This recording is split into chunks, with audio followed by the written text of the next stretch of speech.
Meu querido irmão, minha querida irmã, paz e bem, alegria do ressuscitado, seja sempre a nossa força. Então, direção à luz da palavra de hoje, vamos tomar o evangelho do dia de hoje, João 6, de 1 a 15. Vamos ao texto. Naquele tempo, Jesus foi para o outro lado do mar da Galileia, também chamado de Tiberíades. Uma grande multidão o seguia porque viu os sinais que ele operava a favor dos doentes. Jesus subiu ao monte e sentou-se aí com seus discípulos. Estava próxima a Páscoa, a festa dos judeus. Levantando os olhos e vendo que uma grande multidão estava vindo ao seu encontro, Jesus disse a Filipe: Onde vamos comprar pão para que eles possam comer?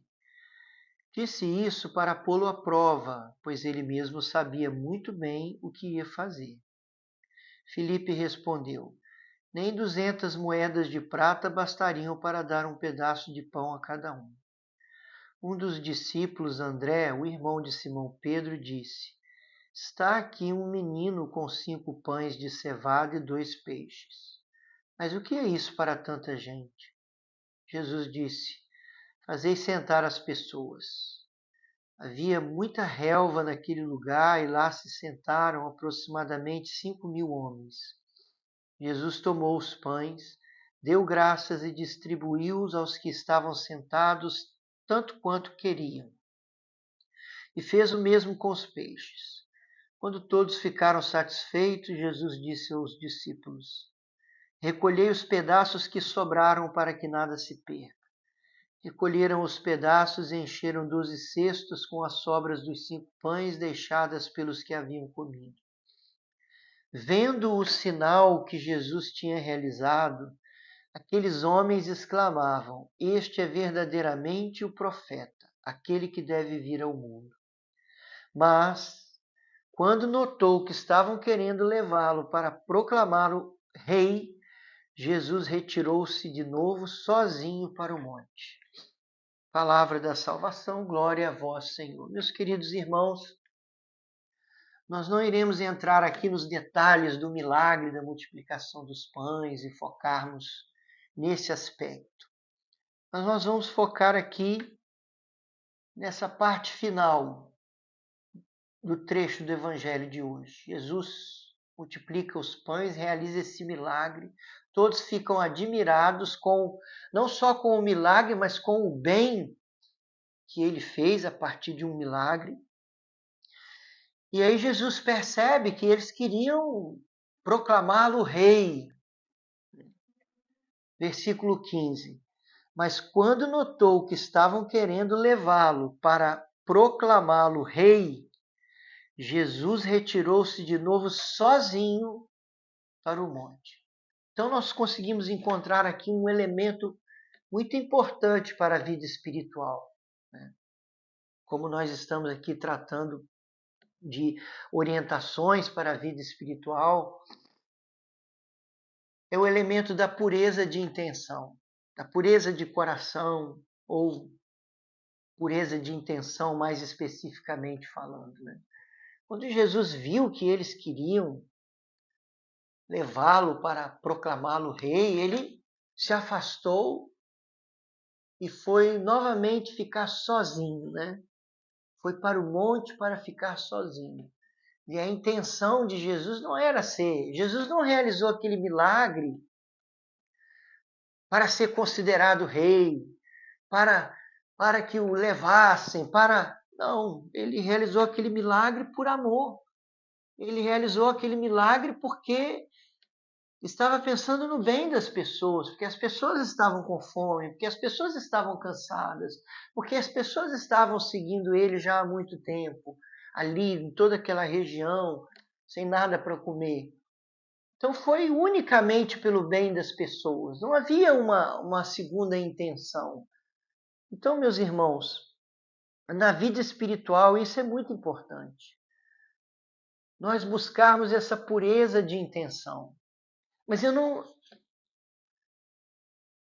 não estou falando a pureza de intenção no sentido assim grosseiro da palavra.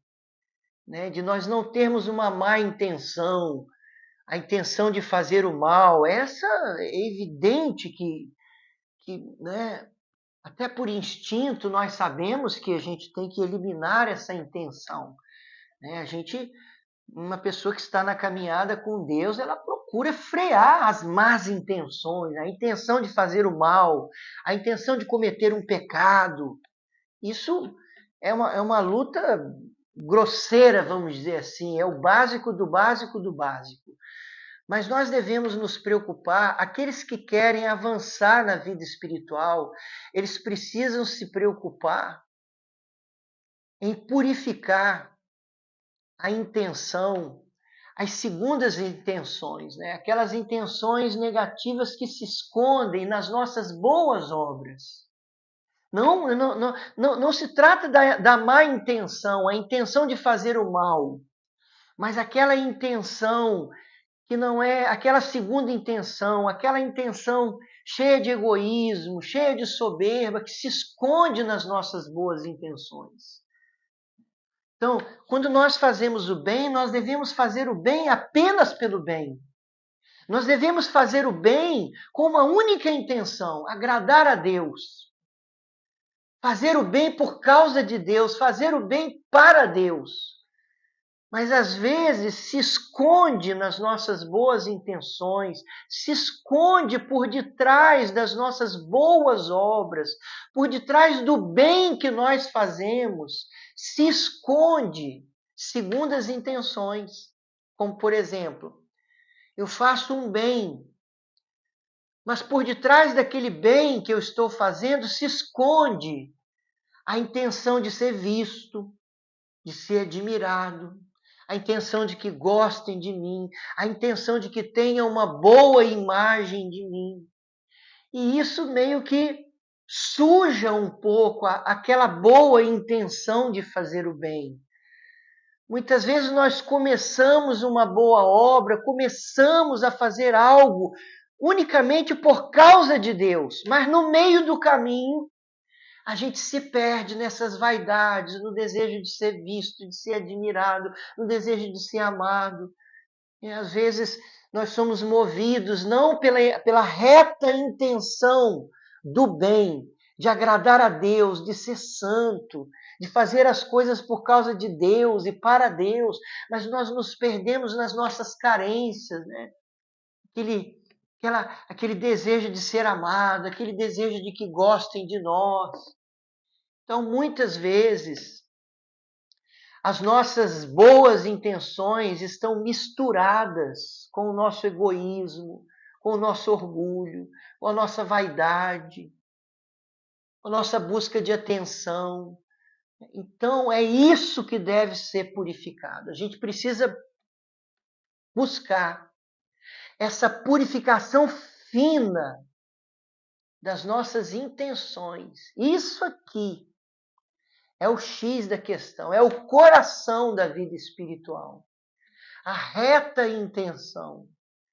A gente precisa ir fazendo esse trabalho pela oração, pelo esforço, pela mortificação, pela penitência, pela vida sacramental, de dar esses passos assim, de ir alcançando essa purificação fina das nossas intenções, de que cada vez menos não se esconda segundas intenções, terceiras intenções, na nossa reta intenção de agradar a Deus, de fazer a vontade de Deus.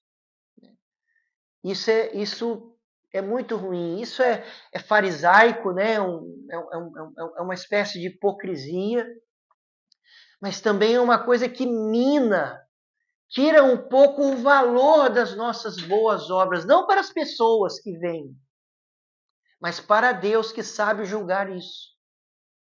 Deus sabe julgar isso, Deus vê a nossa intenção. Deus sabe quando nós praticamos um bem, se existe ali por detrás daquele bem que nós estamos praticando, segundo as intenções. Se existe ali muita vaidade, se existe ali egoísmo, soberba, desejo de atenção. Às vezes nós temos Até coisas assim, até as nossas feridas entram, né? Até as nossas feridas, né? O desejo de atenção, o desejo de que gostem de nós, o desejo de que nos admirem. São as nossas carências e a gente precisa purificar isso.